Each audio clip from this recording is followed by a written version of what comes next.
Good afternoon. Thank you very much for joining the Yorkshire and Humber branch for the IIRSM branch meeting.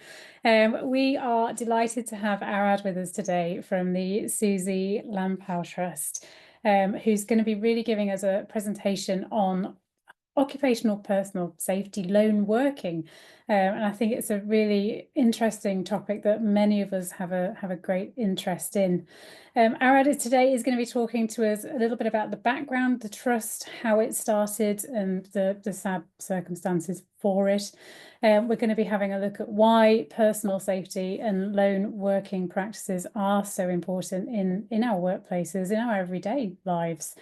We're going to look a little bit at the legal requirements on employers regarding support and risk controls for staff that we may have, for employees that we may have that are lone working. And he's going to give us a few examples about how organisations get their management to approve and fund lone working support as well. So if you're anything like me, you're looking forward to this session today, then we're very welcome. We're very happy to have Arad with us. Do feel free to ask questions in the chat as we're going through. What we will do is we'll gather up all those questions at the end of the session and we'll pose those to Arad, who'll be happy to answer those for us. But on that note, I'm going to hand over and everybody enjoy the presentation. Thank you very much, Heather, for the introduction, and good afternoon, everyone. Thank you for inviting me along to this event.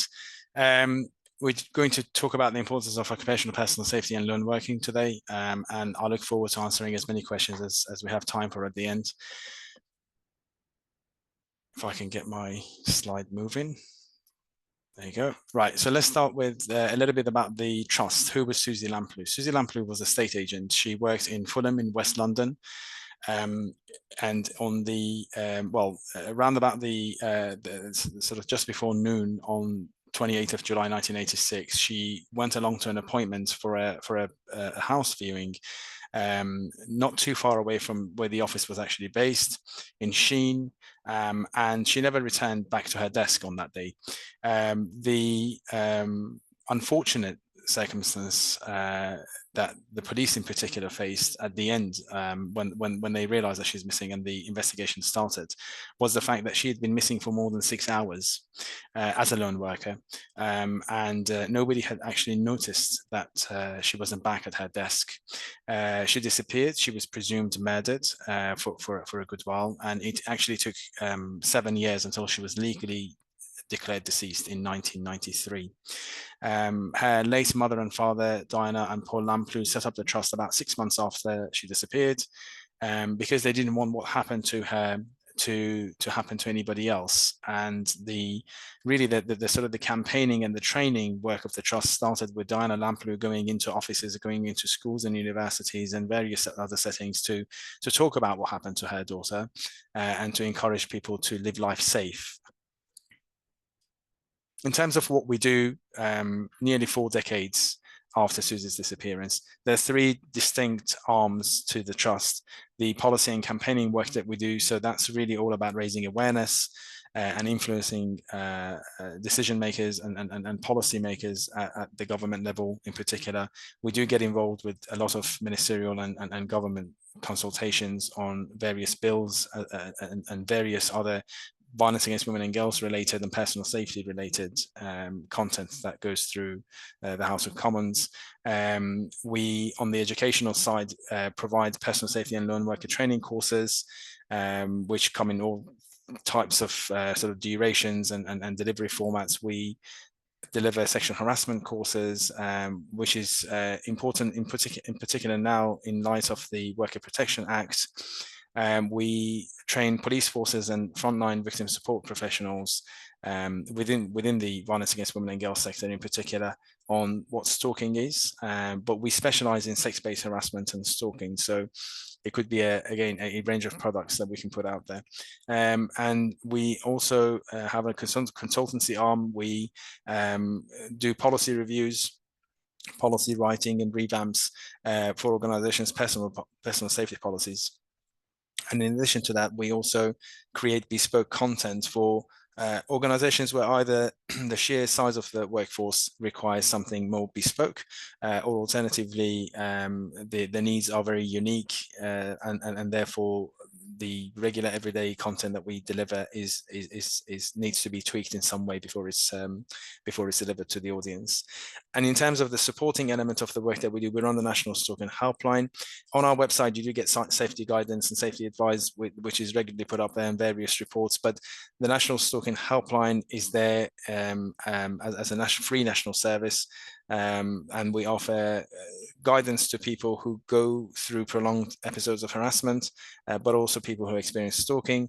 There is a fine line between those two. A lot of people can't quite tell where harassment stops and stalking begins, but stalking is a very insidious crime.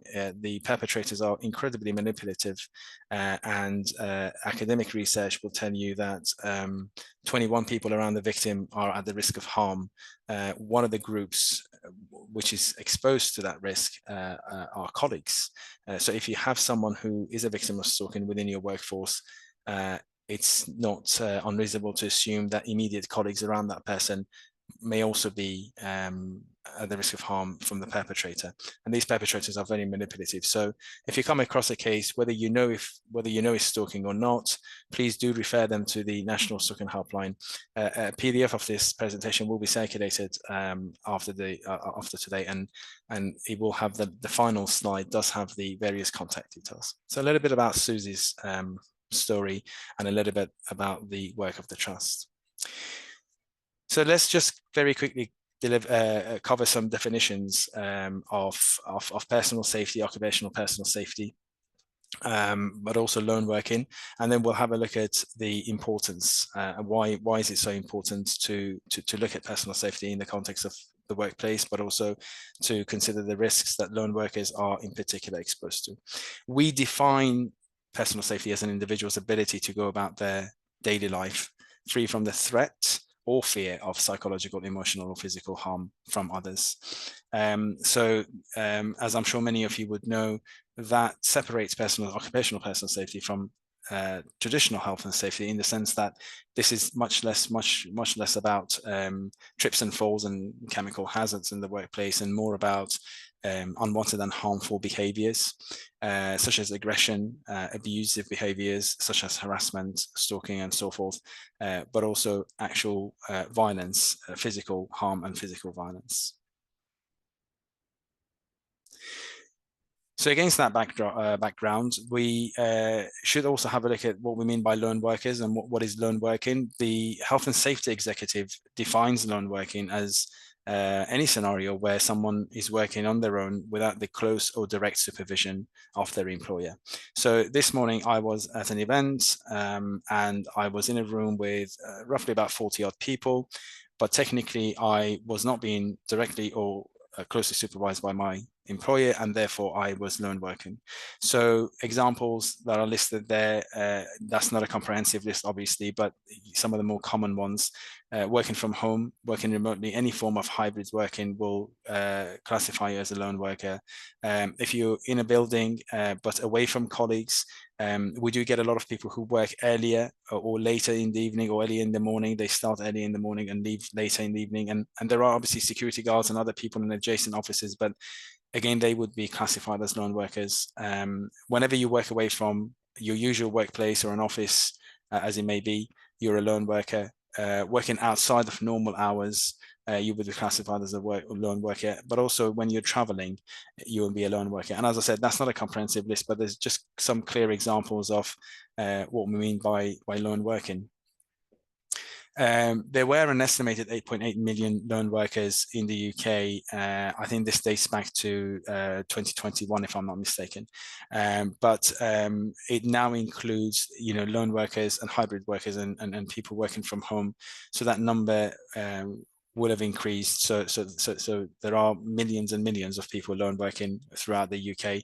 As many as 20% of lone workers were assaulted back in 2018. Now that's a significant statistic, because we know that post 2020 and post COVID, in many sectors, across many sectors, aggression and violence have actually become worse, and abuse, both in person but also in terms of online abuse, has grown quite rapidly.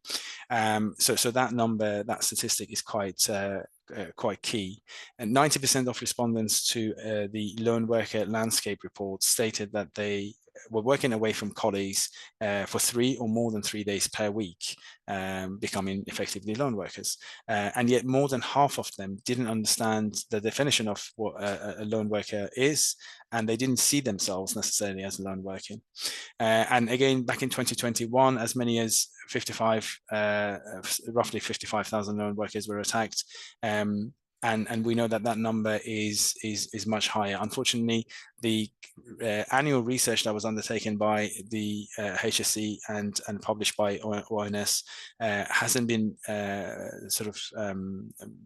hasn't been produced for a number of years now. I think the last stat that we have dates back to either 2020 or 2021. But even back then, as many as roughly about 700,000 people were assaulted in England and Wales alone, in terms of lone workers and people who were simply carrying out their duties, and they came across aggression and violence in line of duty. Some other key stats that I thought may be interesting for you: 44% of UK workers work in a remote capacity. 22% of UK's working population are lone working some or all of their time. 20% of lone workers are unaware of company policies that are in place to protect and support their safety. So that's quite a large number of lone workers who simply don't know where they can draw the line effectively if they come across these sort of harmful behaviours. 78% of UK adult internet users have concerns about their safety when working online.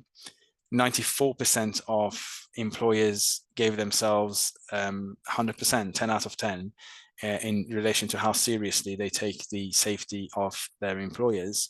And yet the same research shows that about 45% of lone workers feel the same way. So there is a sort of a big gap, a disparity between those perceptions, that the employers think that they're doing everything that they can and they can't do any more, therefore it's 10 out of 10 for us.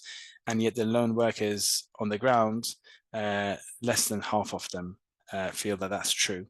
We also know that 33% of employees feel factors like deadlines and financial targets are considered to be more important than their safety. And that's obviously, that is more so in high pressure environments, of course. Certain sectors are worse off in that regard. 29% of adults who use the internet as part of their work have experienced online harms. And I think if one of the things that really changed for us, obviously because of COVID, was this, online working and less of the in-person events and meetings and so forth, and being more online. And yet you can see that there are a lot of concerns. That's again a large statistic. This is the number of people, the percentage of people who have experienced online harms. So the online harms could be anything from there's a whole range of obviously behaviors, but harassment, sexual harassment, stalking, and various other online crimes do happen obviously online, and they do affect employees in terms of risk. They extend a new type of risk to the workforce. So in terms of the impact of abuse, aggression, and violence on employees, the study on the left-hand side of your screen clearly shows, this particular study looks at the effect of violence. Now, it dates back to 2010, but in all fairness, when we look across studies, they are relatively similar in the findings, that prolonged experiences of aggression, abusive, unwanted, harmful behaviors, but also actual violence really drive those indicators that you've got there. The stress levels go up, fatigue increases, sleeping problems come about, and a lot of people begin to feel quite depressed. In terms of how then that translates in a person's working life, a lot of employees who do have these negative experiences begin to feel fearful, confused, agitated, emotionally detached, Many of them withdraw from friends and family. Many of them withdraw from social circles. They no longer go out necessarily very often in the evenings. They don't go to busy places, pubs, bars, you know. So there is that. It creates those barriers, unfortunately. They tend to have poor concentration, and there is a certain amount of lowering of self-esteem, of course. There will be reduced or lack of productivity in the workplace, anxiety disorders, in particular PTSD and depression. But for some, it goes as far as adopting or increasing dependency on drugs, alcohol, smoking, and overeating. Now, by drugs, we're not talking about class A drugs in here. We're talking about mild antidepressants, you know, strong painkillers. A lot of people go to a GP, and GPs are, you know, in a situation where they can prescribe you something that will calm you down. But really, what that does is that it creates a dependency on drugs for people, because they're trying to avoid the realities that they have to face in the workplace on a daily basis. And we'll talk about a little bit in the next slide about the how that also translates to costs for the employer. The impact on the employer: lack of workforce productivity. Obviously, if you're disengaged, disgruntled, lack of productivity from individuals, lowering of self-esteem and all of that, unfortunately will lead to a drop in productivity, which comes at a cost to the employer. Employee disgruntlement and disengagement, as I said, because it almost feels like the employees will say the employer doesn't care for us, they're not concerned for our safety, and so forth. Now, employers may have taken positive steps, but through this presentation, hopefully I should be able to bring that together for you to see how those good steps could be made in such a way where it also includes, in a consultative way, the employees' input. But without that consultative approach, the employees do become disgruntled and disengaged because they simply think that they're not cared for. That leads to high staff turnover, unfortunately, and that comes as a cost, at a huge cost to the organization. Recruitment, training, knowledge gaps that are created, and so forth. There is always the chance for bad sector reputation, serious injuries and fatalities, which lead to investigations and litigations. But broadly speaking, financial costs and opportunity costs for the employer. So realistically, if you look at occupational personal safety and lone working, and if you consider the risks to individuals and obviously the impact that these unwanted and harmful behaviors create, you can see that the employer and the employees are all in the same boat. There really is a cost on both sides. In terms of the legal bit of it, I mean, this particular slide sort of captures it all. Employees have a duty of care to their employees through policies, procedures, training, implementation of measures like risk assessment or maybe conflict de-escalation management, depending on the seriousness of the risk that the workforce faces. Employees, on the other side, have a responsibility to cooperate with their employer. And employees also have a duty of care to themselves, their colleagues, their clients and contractors, and even the general members of the public that they come across in the context of the daily work that they carry out. So the duty of care is on both sides, but really the only way that you can achieve good personal safety practice, cultural change and sustainability of that good practice is if the employer and the employees come together. Because as we've just defined, no one's really a winner in this picture. And these harmful behaviors lead to negative impact and adverse effects on the workforce, the wider workforce, and on the organization as a whole. So this slide in here captures the various laws and legislations and policies that protect us in the workplace. The most important one of them, I think, in terms of personal safety and lone working is the third bullet point, Management of Health and Safety at Work Regulations 1999, which basically refers to a duty of care on the employer side. It's almost like a preventative duty that if staff present with risks that they are being that they're facing on a daily basis, risks of harm, aggression, violence, abuse, that sort of thing. The employer has a duty to risk assess, to work with the workforce, to be able to draw plans and be able to put in steps and measures to be able to mitigate those risks and the likelihood of things going wrong. And all of that needs to be documented, of course, so that that risk is addressed, and then it empowers hopefully the employees to know how they're meant to behave when they come across those risks, because a part of that regulation is about not just looking at the risk, but looking at addressing it effectively. In terms of the employer challenges, employers obviously have a range of challenges. Again, this is not a comprehensive list, but it highlights the core ones. Employees are reporting higher incident numbers, as I said, compared to pre-pandemic levels. Personal safety and risk assessment policies don't always address the employee risk profile. We work with a lot of organizations where there is a much greater, much wider risk profile affecting the workforce than what the policy addresses effectively.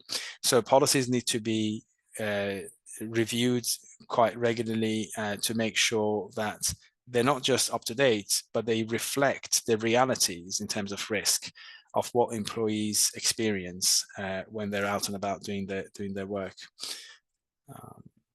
Personal safety risks now extend to traveling to and from work, and obviously on online settings, as we said earlier in the beginning slides, there is an increased risk to employees through other harmful behaviors. So things like bullying, harassment, sexual harassment, and various other online harms can happen online. But at the same time, things like harassment, sexual harassment, and bullying can also happen in person.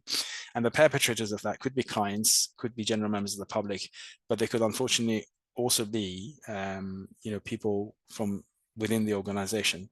So it's really important not to just assume that these harmful behaviors are only exclusively perpetrated by someone that you don't know, or someone who you might know in the sense of a client or a business partner. These behaviors, unfortunately, could also be internal, and it's really important that they're addressed. Different people learn differently, and that's another challenge for employers. Employers need to be increasingly creative in terms of learning development to make sure that ideally the solutions that are put forth are well received by the workforce, and that there are different options, learning options where possible, so that everyone benefits from the training packages and the introduction of various measures to be able to mitigate the risks that we've been referring to. And of course, increasing staff turnover, sick days and litigations are again amongst the top challenges for employers when it comes to personal safety and lone working. So what are the possible solutions that we recommend? We recommend these 6 steps. Identify the workplace personal safety hazards and risks. We tend to, when in working with organizations, we tend to conduct focus groups. Some organizations do pulse surveys, well-being surveys. There are different ways of doing it. I think we do it in person, ideally, or virtually. As a live session, and we do it under a Chatham House rule. We keep the employees and the employees, non-managerial employees and managers separate, because once you have managers in the room, a lot of people hesitate from telling how bad things may be, and sharing some of their stories and some of their concerns. So we tend to separate them into different groups. We tend to conduct groups in small enough numbers of no more than perhaps 12 to 15 maximum, for everyone to really get a say, to be able to sort of feedback. We look at representatives from across teams and functions within the business, because in any organization you will have lower, medium and high risk employees anyway. So it's good to hear what the range of risks are that they're exposed to, and to be able to sort of group them into also, into those sort of low, medium and high risk groups, because the measures that you implement are going to be somewhat different for the high risk groups anyway. Second one is ensuring relevant personal safety policies are in place. And by relevant, I mean in a consultative manner, so that you reach out to the workforce and you've drawn up your policy on the realism of the risk portfolio that they have.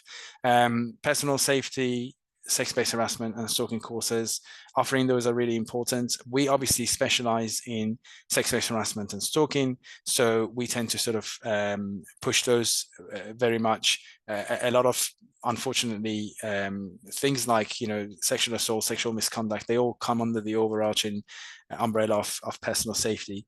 So we tend to use our Vogue expertise and our personal safety expertise to combine and offer those options in terms of training. A range of training solutions to drive cultural shift, as I said a little bit earlier. If you don't drive a shift in culture, if people don't really fully appreciate why you're doing this, and that this is being done to make sure that they get home safe every day and they're protected, then they won't sign up to it necessarily. And you get disengagement, you get disgruntlement again, you get people leaving, new people coming on board, and it never really sticks. And the return on investment for the employer is not as much. So we often work together through the policy work and the training to be able to drive that cultural shift and make sure that people recognize good habits and good practices, and they stick to them so they become sustainable over time. It's really important under number 5 to measure the effectiveness of any risk avoidance or risk reduction strategies that you may have in your policy. If you don't measure, then you won't know year on year whether things have got better or worse. So it's really important to follow that. And then obviously company de-escalation management for the medium to high risk groups, because the ethos of the Susie Lamplugh Trust is that employees should be upskilled and supported to be able to assess risk in advance, acknowledge what risks they face and assess those risks, take measures to be able to mitigate and reduce the likelihood of things going wrong, but obviously then manage situations when the time, if and when a time comes where the assessment and mitigation measures haven't really worked out and something has still gone wrong. And it often is company de-escalation management that allows them to be able to do that. That's not the only thing. We'll talk about another solution in a minute, but company de-escalation management gives them the empowerment to know and to recognize, to be able to profile aggression as it starts and be able to take measures to be able to either exit the situation or be able to manage the situation so that it doesn't escalate to a sort of a serious violent cycle, and nip it in the bud before it becomes harmful. So that's the rationale behind personal safety and own working measures: preventative thinking, sensible precautions, and being aware. And that being aware is obviously on the individual level, at the individual level, but also the workforce level. They need to be aware on a daily basis, but employers also need to be aware of how things change and how environments change, how the risk portfolio changes, and whether there are new risks perhaps being presented, and what measures to implement within the policies to be able to, again, empower the workforce. So your personal safety policy is obviously key. So a few takeaways from this presentation: if you don't have a personal safety policy, or if you have one and it's incorporated within the overarching health and safety policy, then it's really important to be able to use that and revamp it and update it on a regular basis, because your policy effectively is what sets boundaries around abuse, aggression, and violence. A lot of people that we speak to on daily basis, where within an organization people have been assaulted or they experience bad behaviors, harmful behaviors, they often say, when it happened to me, in hindsight, I could have done that. Maybe I should have said that. Maybe I should have pulled out. Maybe I should have said no. There are a lot of maybes. If only I had. I didn't think I could. There is a lot of, I didn't want to get into trouble with my line manager. I wasn't sure if I'd be supported if I make that decision.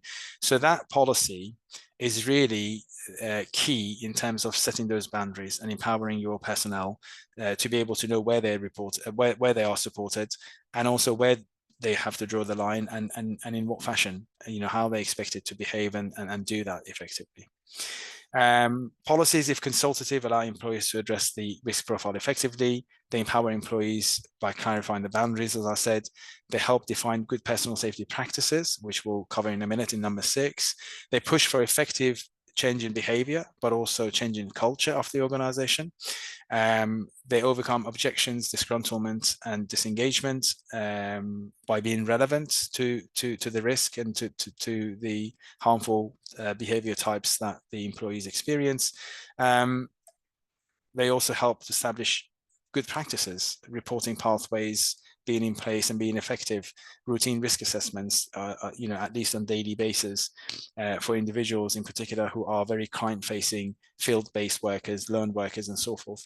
Greater communication of issues instead of avoiding them, and more effective monitoring of harmful behaviors that are experienced, and also incident patterns. I know there was a particular retailer that we worked with a few years ago, and one of the things that changed very much for them was for a good while the policy and the training was doing, was going really well.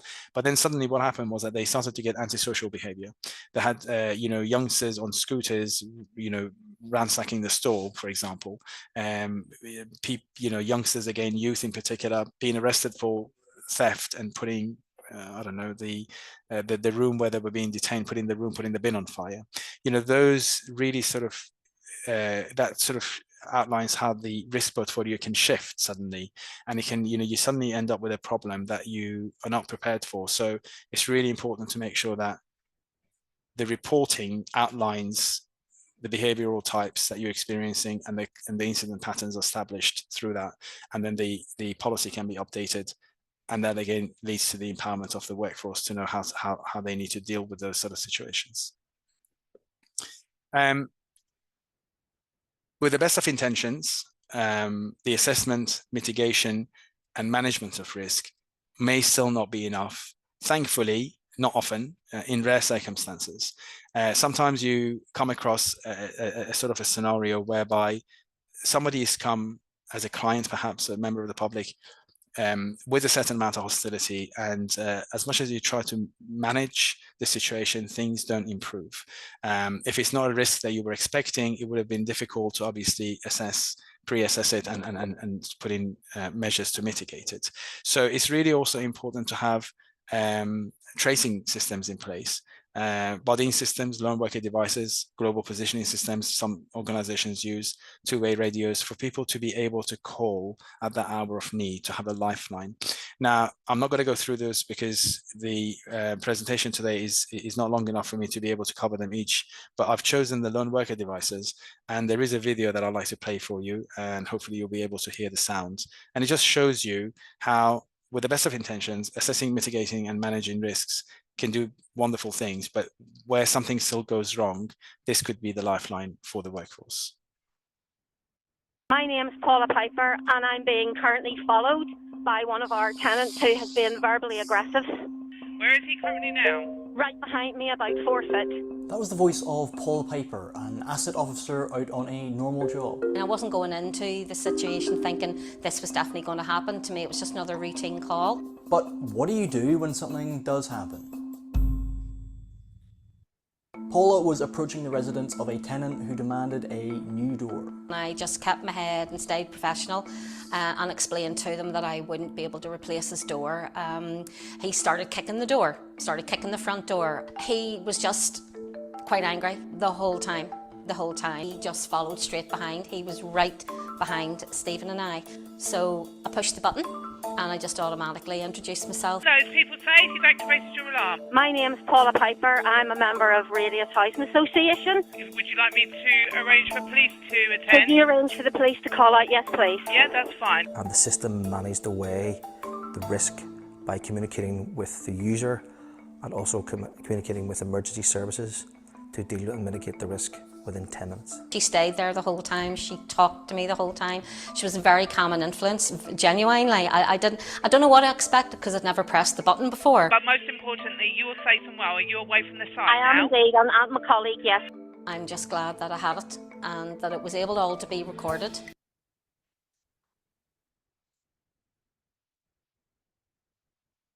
Okay, if I can get the slide to move, which I don't seem to be able to. There you go. Okay, final slide almost. I think this is the final one.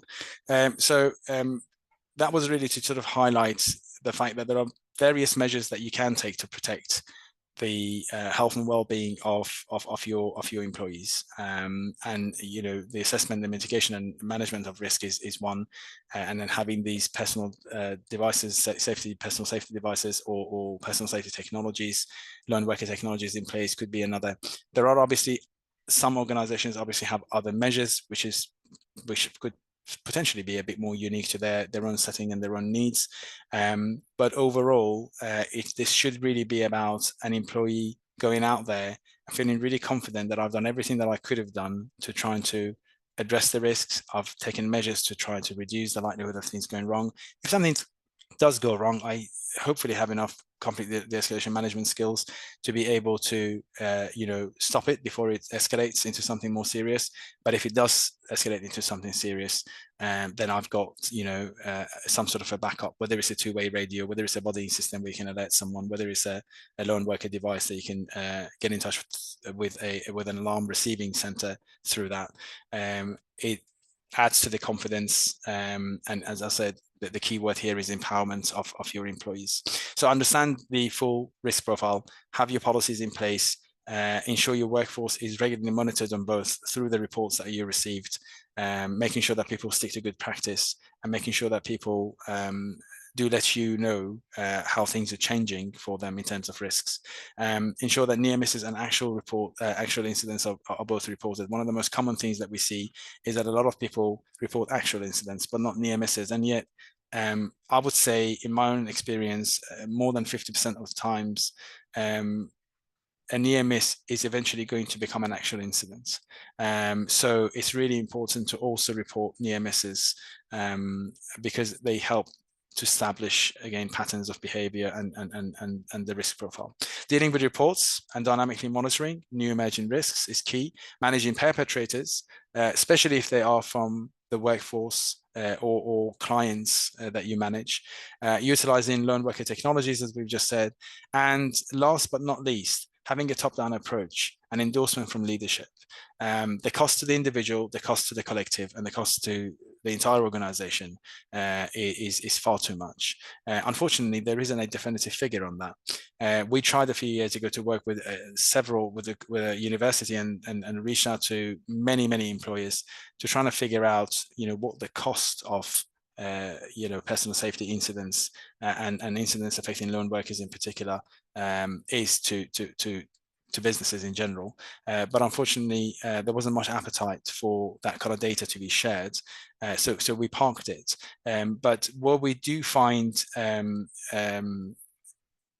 effective rollout of the plans that we help employers put in place is where there is endorsement from leadership, is where people know that this is being done for their sake to get them home safe every day effectively. So hopefully this is what you'll be reflecting on in terms of where your organization is. You want to be in a place where you have proactive and best practice control measures in place. You want to be in a place where you recognize the top risks, and obviously have your low, medium, and high risk groups identified, that you conduct risk assessments, and all staff conduct them and carry them out. You feel confident that the reporting is done in the right way, in an effective way, and that all incidents are reported rather than just the actual incidents. That your staff have read the policy. A lot of employees read the annual leave policy as the first thing that they do when they take on a new role. But the personal safety policy, unfortunately, is probably one of the last ones to read. And yet that's the one that empowers people to know how to act. So it's really good to be in a place where you know that your workforce understands the policy and the procedures that the policy recommends, and then the endorsement from senior managers. And I think that's me. That's the final slide with some contact information. And I hope that the information has been useful, and I'm more than happy to take questions. Thank you. Thank you very much for that, Ara. That was very interesting indeed. I made lots of notes. I hope everybody else did too. I have a question in the chat. So Ahmad says, it's a great session, so thank you for that. Can you advise where we should start on the risk assessment, as it's dynamic, the exposure to safety hazards and the security threat from within to external.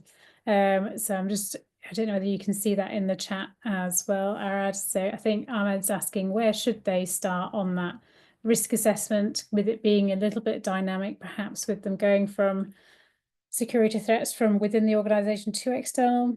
If Ahmed wants to clarify that on the chat, just to see if I'm reading that right. Oh, Arad, you're on mute. Sorry, yes.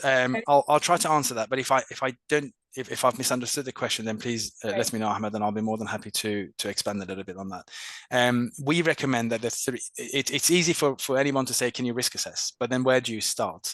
So we tend to classify it. We have an app model. We look at the activities that you undertake, the people that you deal with, and the places that you visit. So it's really about the work that you're conducting, the people that you're dealing with, and the environment that you're in. So if you're walking in and out of areas that you don't know, because that's the nature of your job, if you get called to a particular client, for example, or a tenant, for example, where the person is risk as high flag and all of that kind of a thing, the risk assessment by looking at the activity that you're undertaking and how is that going to expose you to risk, the people and how they're going to potentially expose you to risk, and also the environment or the place that you're in and how is that going to expose you to risk.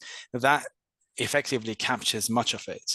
Now, obviously, Ahmed is asking, we start on a risk assessment as it is a dynamic exposure on safety hazards and security threat from within to external. It really doesn't matter whether you're internal or you're external. It doesn't matter if you're client-facing and you're field-based or you work within an organization. If there are risks of aggression, violence, and abuse there, we would recommend that you still conduct the same risk assessment plan, if you will. Ask yourself the same 3 questions, and then reflect back on, well, if these are the risks that I'm facing, what measures am I going to put in place to be able to mitigate them? And that bit is probably a little bit more tricky, because say, for example, if you're a housing officer and you don't want to go to a property that's been red flagged already for aggression, you need a bit more support from colleagues and your management, because you may decide to go in pairs. So that's how you mitigate it, rather than going alone as a lone worker.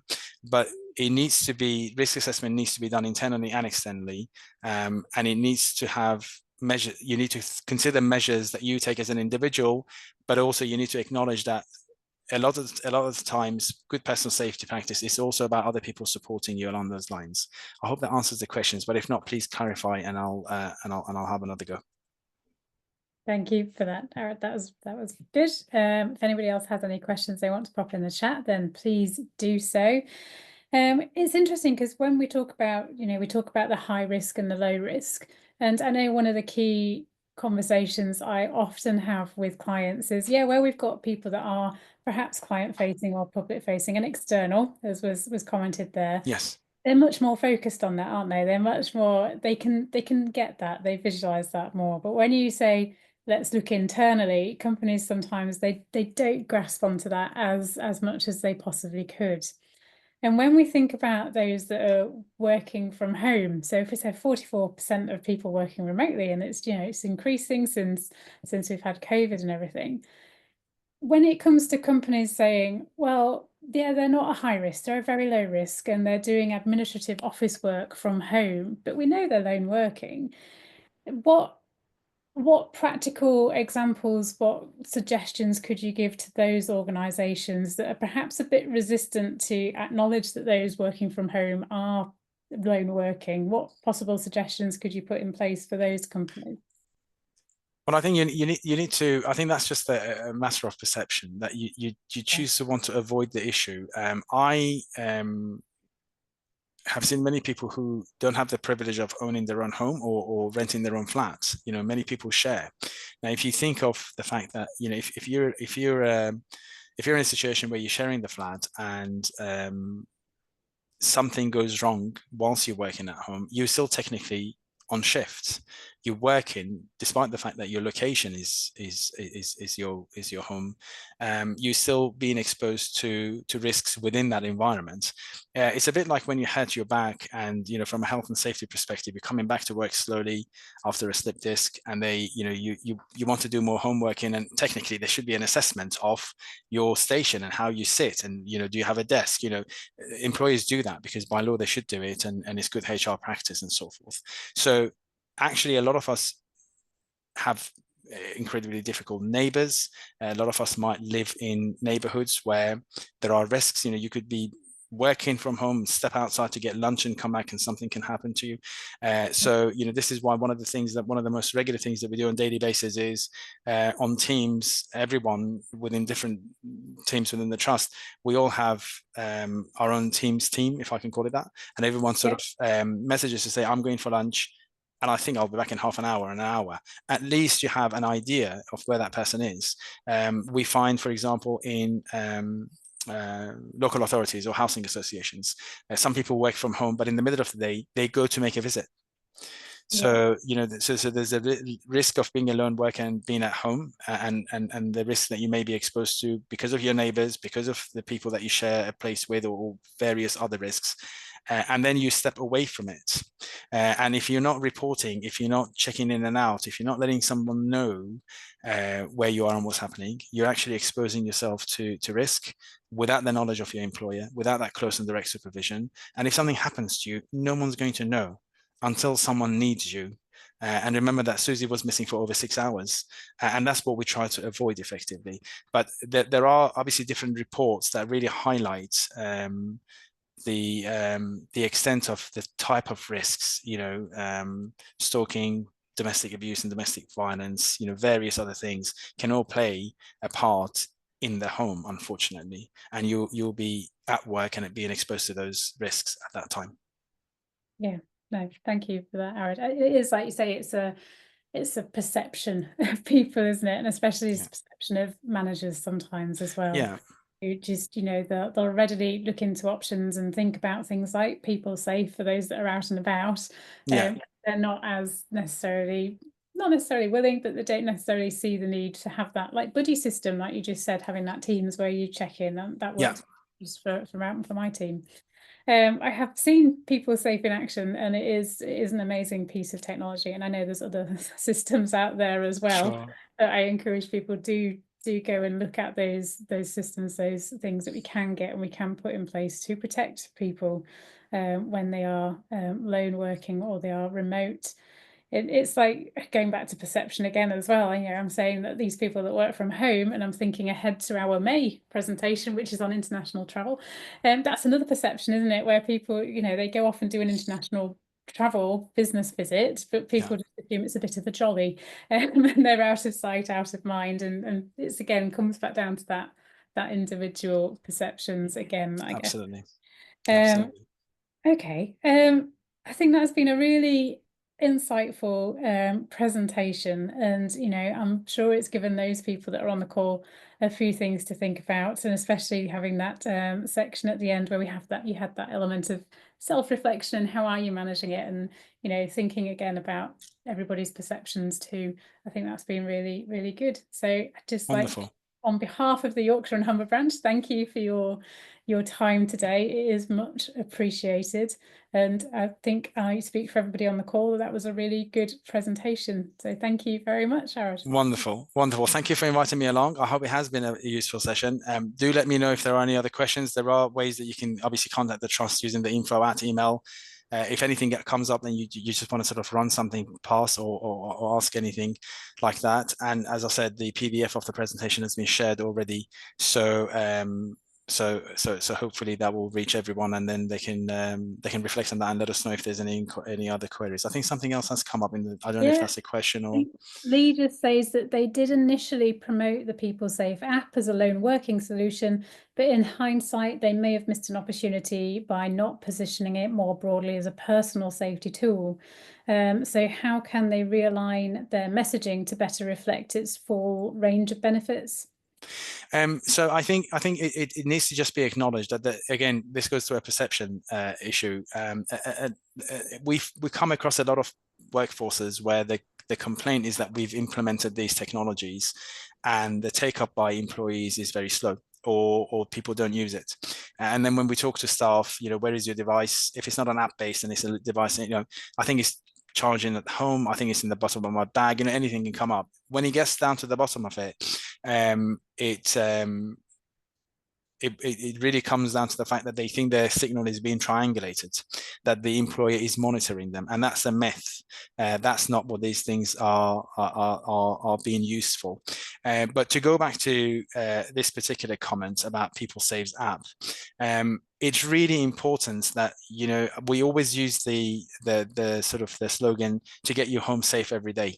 You have to be emotive in your narratives, because this personal safety, unfortunately, is a matter of life and death. I've seen, unfortunately, people, organizations who have had fatalities. A staff member has gone out and something very bad has happened. So anything from just regular swearing and profanity all the way to someone being shot on their doorstep, it all fits under the overarching umbrella of personal safety. So it's really important to be clear in your messaging. It's really important to let staff know that we're doing this for your sake and for the sake of the organization, that we do want you to get back home to your loved ones at the end of the working day. And these technologies are not to triangulate you. I challenge any manager to be able to call PeopleSafe or any other provider and say, can you let me know if my employee is playing golf today or not? That's not how it happens. There has to be an emergency case for them to look at where you are and check your previous messages that you've left and make a thorough assessment of what to do next. Do we call the police? Do we try to contact, and all of that kind of a thing.